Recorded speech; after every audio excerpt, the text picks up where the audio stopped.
Bonjour à tous et à toutes. Dernière ligne droite avant le déjeuner.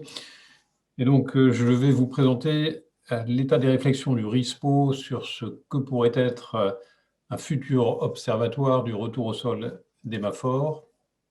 Donc, en fait, on est parti du constat qu'il y a un manque cruel de données consolidées sur la qualité et la quantité des maphores qui font l'objet d'une valorisation agronomique. Donc, l'objectif de cet observatoire, ce serait de disposer d'un outil qui permettrait de fournir efficacement des informations sur la quantité, la qualité et les traitements des maphores qui font l'objet d'un retour au sol. L'objectif général de cet observatoire. Alors, cet observatoire, à quel type de maphore il pourrait s'appliquer? Tout d'abord, aux maphores qui répondent à une norme rendue d'application obligatoire, mais également à celles qui répondent à des cahiers des charges ou celles qui bénéficient d'une autorisation de mise sur le marché. En tant que matière première qui permettent l'obtention de ces maphores, c'est principalement donc des bouts d'épuration, des déchets verts, des biodéchets, des cendres de biomasse ou des déjections animales.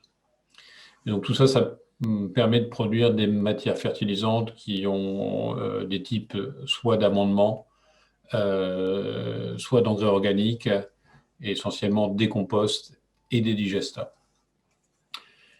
Donc ces maphores proviennent d'installations classées pour la protection de l'environnement, et pour le traitement de déchets, ou pour la production de matières fertilisantes.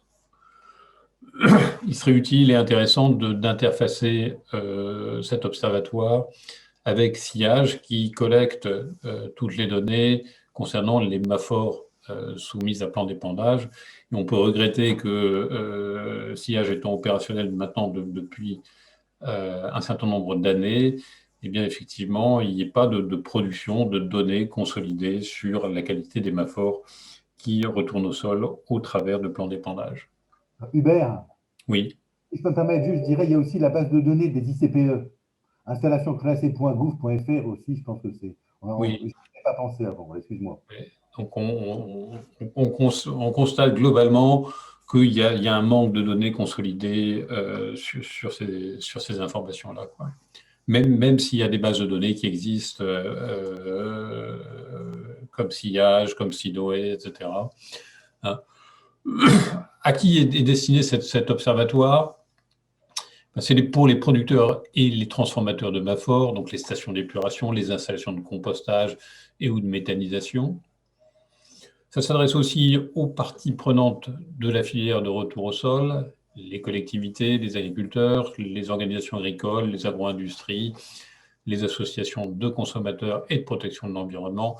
Et ça peut être également utile dans les débats qu'on a avec les services de l'État, donc ministère de l'écologie, agriculture et les services déconcentrés au niveau des territoires, l'ADEME et les agences de bassin.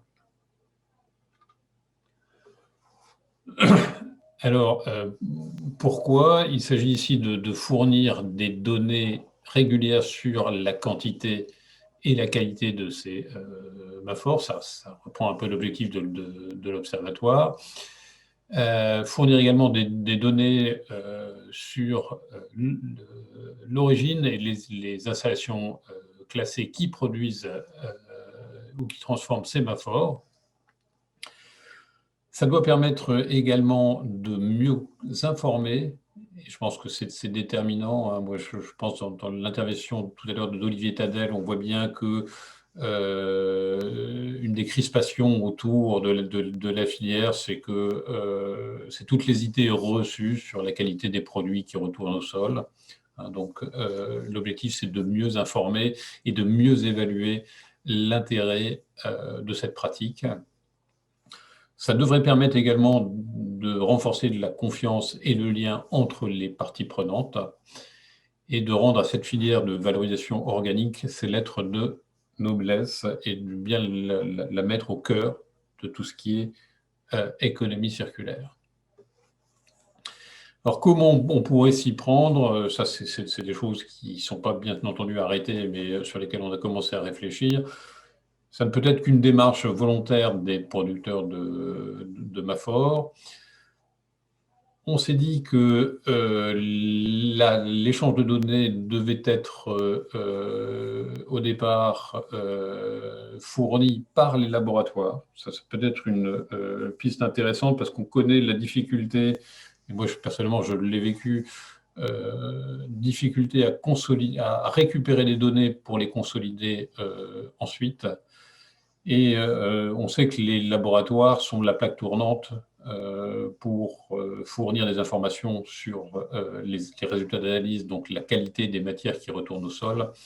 Et il pourrait, sous réserve et après validation des producteurs de Mafor, transmettre à l'observatoire à un format donné les informations sur les résultats d'analyse qui permettraient ensuite une consolidation annuelle de ces données. Et Emmanuel, pour ton information, EDI, c'est échange des données informatisées. Donc, on reboucle entre producteurs, laboratoires et observatoires au format informatisé, bien sûr. Il pourrait y avoir aussi des fonctionnalités supplémentaires quant à ce laboratoire. On voit bien qu'on a besoin de façon régulière, et tout particulièrement aujourd'hui, mais peut-être également demain, d'un référentiel qui doit permettre de bien évaluer l'impact des évolutions réglementaires. Ça doit permettre également de diffuser de la connaissance sur l'intérêt agronomique, sur l'innocuité de ces matières. On sait qu'un certain nombre d'intervenants ne maîtrisent pas parfaitement tous ces éléments. C'est un lieu d'échange entre les parties prenantes. Je pense qu'il faudra qu'il y ait un comité de pilotage de cet observatoire. Ça peut permettre également de fournir des fiches de vulgarisation sur l'intérêt agronomique des différents types de Mafor, à destination notamment des utilisateurs. Ça doit permettre de référencer des sites qui bénéficient d'une certification, soit des certifications ISO, soit certifications RISPO. Ça doit permettre également de faciliter des enquêtes sur des sujets particuliers auprès des producteurs de Mafor. Et dernier point, ça pourrait mettre en relation des producteurs et des utilisateurs.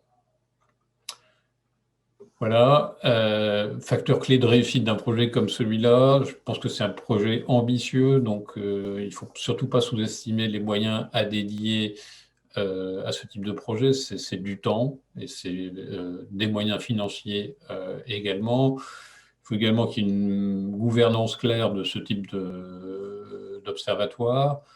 Il faut qu'il y ait une adhésion des producteurs de Mafor, que les remontées d'informations soient extrêmement simples et que la consultation également soit facile. Donc, vraisemblablement, création d'un site Internet dédié. La création d'un outil donc une banque qui va permettre d'exploiter la banque de données, hein, d'introduire les données, de restituer les informations. Vraiment que les informations qui seront produites aient une valeur ajoutée. Et il y a toujours, vous le savez, une problématique de confidentialité autour de tout ça. Il faut voir quelles sont les limites de confidentialité qu'il faut fixer dans le cadre de fonctionnement de cet observatoire. Voilà, donc c'est les premières bases de la réflexion interne au RISPO. On s'est promis avec Jean-Luc et Emmanuel d'aller plus loin et d'en faire un des sujets importants des mois à venir. Et la démarche, vous l'avez compris, c'est une démarche extrêmement ouverte auprès de toutes les parties prenantes. Donc, tous ceux qui sont intéressés pour participer aux réflexions en amont de la création de cet observatoire sont les bienvenus. Je pense que le plus simple, c'est si vous voulez participer au petit groupe de travail qui va se constituer sur cette question, eh bien, vous en faites part à Emmanuel, hein, et je pense qu'on tiendra une première réunion d'échange et de réflexion dans les mois à venir, quoi. Voilà, bah, Emmanuel, je ne sais pas, comme quelque part au départ, c'est un peu ton bébé sur lequel donc, tu m'as demandé donc, d'intervenir. Je ne sais pas si tu veux compléter un petit peu cette présentation. Non, bah, c'est clair, hein, c'est un projet ambitieux dont Marie, qui n'est pas en Normandie, mais qui est en Occitanie, a partagé sur le chat l'information qu'en Occitanie, il montait cet observatoire. Voilà. Alors, je sais que l'Observatoire de biomasse Normandie, pour avoir les données sur les boues, c'est plus compliqué. Voilà, je pense qu'il y a beaucoup de spécificités locales qui font que certaines données sont déjà disponibles, d'autres sont disparates. Donc l'ambition, c'est d'arriver à mettre autour de la table, comme tu le disais Hubert, hein, voilà, les gens qui sont dans le sujet et qui veulent essayer de voir comment on peut mettre en place quelque chose. Par ailleurs, voilà, il faut des financements évidemment. Le RISPO est sur le point d'embaucher quelqu'un, voilà, qui va donner plus d'énergie, plus d'ampleur à tout ce qu'on peut faire jusqu'à présent bénévolement. Voilà, hein. Vous n'avez ici que des bénévoles autour de la table. Et je vous invite donc d'abord à adhérer à notre association, hein, et puis d'autre part, pour donner suite à la dernière intervention d'Hubert, à voir de quelle manière cet observatoire, qui n'est pas simplement des données, voilà, on a aussi l'ambition de faire des enquêtes, de tirer des informations un peu analytiques. Voilà.